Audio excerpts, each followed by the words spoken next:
Halo pecinta film, balik lagi di sini bersama By Movie. Kali ini By Movie akan membahas alur cerita film dari Korea yang bertema All of Us Are Dead yang dirilis dari tahun 2022. Oke, tanpa banyak cincong di awal, langsung aja ke alur ceritanya. Sebelum ke alur ceritanya, jangan lupa bayar parkir dulu dong, dengan cara klik tombol subscribe, like, dan komen. Oke, langsung aja kita mulai. Di awal film kita diperlihatkan oleh seorang siswa yang sedang membuli di atas gedung yang menghajar siswa lain. Cukup lama menghajar, tiba-tiba dari wajah muncul ulat berwarna hitam. Dari situ ia pun menghajar balik tanpa merasakan sakit, dan dia pun ngamuk saking marahnya hingga dia pun terjatuh dari atas bangunan. Beberapa jam kemudian, terlihat seorang pria bernama Lee Byung Chan. Ia memasuki ruangan emergensi di mana anaknya yang bernama Jinsu sedang dirawat. Dalam kondisi sekarat, Jinsu berkata ia ingin menghabisi para siswa yang menghajar tadi.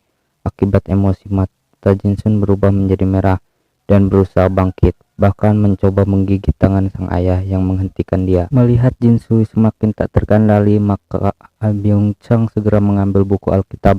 Lalu setelah meminta maaf, sang ayah terpaksa menghabisi anaknya tersebut. Kemudian Byung Chang menyeret tubuh Jinsun menggunakan sebuah koper. Akibat terlalu berat, maka Byung Chang sempat terjatuh. Lalu ia memeriksa nadinya yang ternyata tidak berdenyut sehingga membuat ia lega. Bukannya sedih atau apa, Byung Chang malah merasa lega atas kehilangan anaknya. Aduh, lanjut. Tapi tiba-tiba tangan Jinsun menangkap erat tangannya. Lalu terlihat pula Jinsun yang berusaha keluar dari koper itu. Beberapa hari kemudian di sekolah bernama Hyosang, di sebuah ruangan lab, seorang siswi bernama Kim Hyung Jo tiba-tiba mendengar sesuatu. Hingga mencoba memeriksa, karena tidak melihat apa-apa dia berniat pergi. Namun suara tadi kembali terdengar dan berasal dari sebuah kotak. Akibat rasa penasaran, Hyun Jo buka kotak yang ternyata berisi seekor tikus putih. Mendapati hewan lucu tersebut, dia mencoba memasukkan jarinya, tapi tanpa diduga tikus itu langsung menggigitnya. Bersamaan dengan itu, tikus tersebut tiba-tiba memberontak seolah berusaha menyerang dia. Sesaat kemudian Byung Chan datang. Oleh karenanya Hyun Jo memohon izin untuk pergi, tapi melihat berkas darah di lantai, dengan cepat Byung Chan menarik kembali ke dalam. Di halaman sekolah, seorang siswa bernama Han Yung So mengajak Lee Chung San untuk makan di restoran mereka yang baru dibuka. Namun Chung San menolak dengan alasan restoran tersebut belum dibuka. Tapi tiba-tiba dua orang siswi bernama Nam Onzo dan Yeon Sak datang mengatakan bahwa ibu Chung San mengundang mereka makan di restoran. Alhasil Chung San tidak dapat mengelak lagi. Singkat waktu, pada malam hari mereka pun menikmati makanan yang disajikan oleh ibu Chung San. Di sana Yesak membuka obrolan dengan membicarakan humor Pak jasa nyebut aran Korea ya. Aduh. Lanjut. Di sana mereka membicarakan humor Pak Byung Chan. Jadi menurut siswa lain, guru sains mereka tersebut bau seperti mayat busuk. Beralih ke sekolahan, Hyung Jo yang ternyata disekap oleh Byung Chang akhirnya siuman. Namun penjaga sekolah yang berpatroli tidak melihat keberadaannya. Pagi hari, Chong Su datang menjemput Onju yang merupakan tetangganya. Sebelum berangkat, mereka bermain kertas gunting batu untuk menentukan siapa yang membawakan tas mereka ke sekolah. Merasa dirinya kalah, Onju langsung buru-buru pergi meninggalkan Chung So. Namun ketika sudah sampai bawah, Chung Sang sudah menunggu dan menyerahkan tas miliknya kepada Onju. Singkat waktu, di depan sekolah terlihat para siswa yang berlomba-lomba memasuki gerbang lantaran sudah hampir ditutup. Sayangnya Onju terlambat 1 detik dari Chung Sang yang tersenyum meninggalkannya. Di tempat lain, seorang siswa bernama Lee Suyuk melihat sekelompok siswa membawa 2 orang siswa lain ke gedung SMA yang sedang dibangun. Di sana kelompok yang menghajar Jinsu ini membawa keduanya akibat dianggap telah menuduh mereka menghilangkan Jinsu. Parahnya, mereka bahkan membuka seragam siswi yang bernama Min Unji, di mana rekannya yang bernama Kim Chol Su dipaksa untuk merekam. Di saat kemudian Soyuk datang meminta mereka berhenti. Namun ketika dia mengajak keduanya keluar, tiba-tiba mereka mengancam akan menyebarkan rekaman tadi ke Facebook. Mendengar itu, Eunji kembali sehingga terpaksa also mengikuti.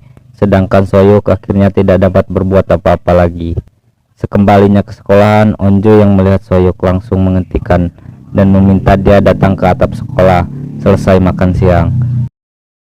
Tiba di kelas dengan kesal, Onjo melemparkan tas milik Jongsu dan hanya bisa memandangi Soyuk yang sedang mengobrol dengan Jungsang dan yang lain. Kemudian guru mereka yang bernama Pak Sunhwa datang. Di sini Sunhwa bertanya, adakah di antara mereka yang mengetahui keberadaan Hyunjo? Lantas seorang siswa mengatakan bahwa kemarin dia bersama Hyunjo membersihkan ruangan lab Sen, namun sejak itu tidak mengetahui lagi keadaannya.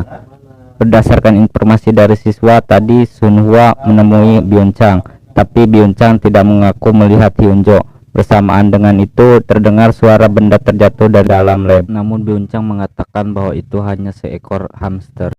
Sekepergian Sunhwa, Byung-chang membuat sebuah rekaman. Di sana dia mengatakan bahwa seorang siswi telah digigit oleh seekor hamster lab dan telah dibius pin, tapi menurutnya itu hanya memperlambat infeksi untuk beberapa jam saja. Ketika Byung-chang tengah mengajar mengenai virus, Enji kembali diganggu sehingga siswa lain tertawa. Tapi Byung-chang tetap tenang melanjutkan pembelajarannya. Di sini dia menjelaskan bahwa virus dianggap sebagai makhluk hidup mandiri karena menurutnya makhluk hidup dikatakan mandiri tidak tergantung pada metabolismenya, melainkan naluri untuk bertahan hidup. Bersamaan dengan itu, dari tempat ia disekap, Hinju memberontak dan berhasil melepaskan diri. Di ruangan lain, seorang siswi bernama Heso yang merasa kurang enak badan memohon izin ke toilet kepada Sunhwa. Sesaat kemudian tiba-tiba Hyunjo yang berlumuran darah masuk ke kelas sehingga membuat mereka semua terkejut. Lalu dalam kondisi lemah ini, Hyunjo mengatakan bahwa guru sains telah menyekap dia. Mendengar ini serta mereka kembali terkejut. Namun melihat kondisinya, maka Sunhwa meminta Sohyok menggendong Hyunjo ke ruangan UKS. Dalam perjalanan, Hyunjo yang mulai berubah mencoba menggigit leher Sohyok. Di ruangan UKS, Heso yang sudah ke sana untuk berobat langsung diabaikan akibat kedatangan mereka. Saat diperiksa, suhu tubuh Hyunjo sangat dingin sehingga harus memanggil ambulan. Lalu akibat diselimuti, Hyunjo masih bisa berkata merasa sangat kepanasan dan kembali memberitahu bahwa guru sains telah menyuntikkan dia dengan cairan aneh. Bersamaan dengan itu, Hyunjo memberontak mencoba menggigit mereka. Alhasil perawat UKS memberikan obat bius. Kemudian Isa kembali ke kelas dan mengatakan Hyunjo telah menggigit Onju dan dari tubuhnya pun mengeluarkan aroma busuk seperti guru sains mereka. Mendengar itu, Jungsang memutuskan untuk pergi ke ruangan UKS. Sayang ia tidak menemukan siapa-siapa karena Hyunjo sedang dimasukkan ke dalam ambulan. Kemudian Sunhwa meminta Onju dan Suhyuk untuk merahasiakan ini dari yang lain dan meminta mereka kembali ke kelas. Dalam perjalanan, Suhyuk meminta Onju memberitahu alasan dia mengap setelah makan siang. Oleh karena itu, Onju terpaksa menyerahkan papan namanya yang berarti dia ingin berpacaran dengan Soyuk. Sayang, Soyuk mengira Onju telah berpacaran dengan Jungsang dan baru saja Onju ingin menjelaskan, tiba-tiba Jungsang dengan panik datang menanyakan kondisinya. Alhasil dengan kecewa Onju pergi. Pada waktu yang sama, Byung-chang yang kembali ke lab begitu terperanjak mendapati Hyunjo sudah tidak ada. Sesaat kemudian Sunhwa dan seorang guru datang dengan mengatakan Hyunjo dibawa ke rumah sakit dan meminta dia memberikan penjelasan. Lalu di ruangan kepala sekolah, Byung-chang berkata Hyunjo harus dikarantina. Namun sang kepala sekolah mengatakan sekolah mereka sudah sangat kacau akibat sang anak. Mendengarnya, Byung-chang menegaskan bahwa Jinsu adalah korban dan kepala sekolah sendiri yang memaksa dia untuk menutupi masalah tersebut. Alhasil sang kepala sekolah berkata seharusnya mereka memberitahu dia terlebih dahulu sebelum memanggil ambulan dan polisi. Melihat mereka berdebat, Byung-chang menggunakan kesempatan itu untuk pergi. Sayang, polisi sudah datang dan langsung mengeluarkan borgor. Di ruangan UKS, perawat UKS yang merasa lemah teringat dia sempat tergigit ketika menyentuh Hyunjo. Saat diperhatikan terlihat urat hitam yang memunculkan sekitar luka gigitan tersebut. Saat kemudian ia mengalami kejang-kejang dan akhirnya tumbang.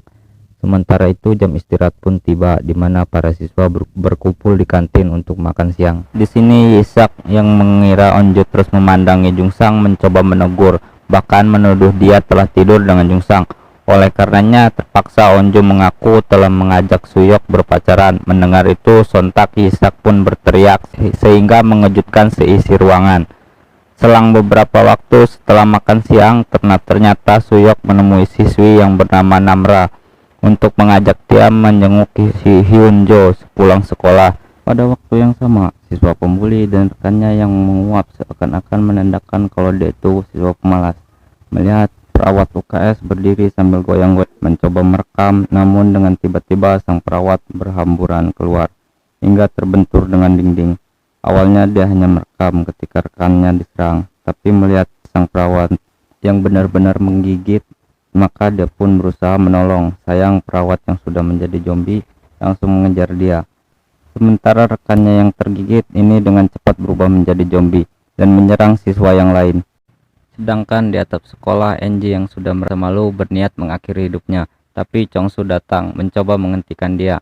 Sayang kendati mengetahui Chongsu yang menyukai dia, tetapi tidak mengurangi niat Enji untuk bunuh diri. Namun bersamaan dengan itu terlihat siswa lain yang berhamburan terjun dari jendela. Di gedung sekolah mendapati Namra yang sedang asik membaca buku, maka dengan cepat Suyuk menariknya kabur dari serangan zombie. Di kantin saat Jungsang mengantarkan bekas makanan, Isyak berniat meminta Jungsang untuk menanyakan perasaan Suyuk pada Onju, tapi langsung dihentikan oleh Onju. Namun karena penasaran, Jungsang kembali bertanya. Alhasil Onju mengaku telah mengungkapkan perasaannya kepada Suyuk dan meminta Jungsang bertanya mengenai perasaan Suyuk. Sayang sejenak diam, Jungsang menolak dengan alasan tidak dekat dengan Suyuk. Dan jawaban ini tentu saja membuat Onju kecewa. Tapi begitu Onju akan keluar, secara mengejutkan para siswa berhamburan masuk bahkan sampai memecahkan kaca. Dalam kekacauan ini mereka melihat beberapa siswa berlumuran darah yang mengejar dan menyerang siswa lainnya. Parahnya lagi, Onju hanya terpaku saat siswa yang sudah menjadi zombie ini meraung di atas dia. Oke, terima kasih yang udah menonton. Kita lanjut ke part 2. Pastinya part 2 ini lebih menegangkan dan lebih sadis lagi. Jangan lupa like, comment, subscribe agar tidak ketinggalan video terbaru dari kami.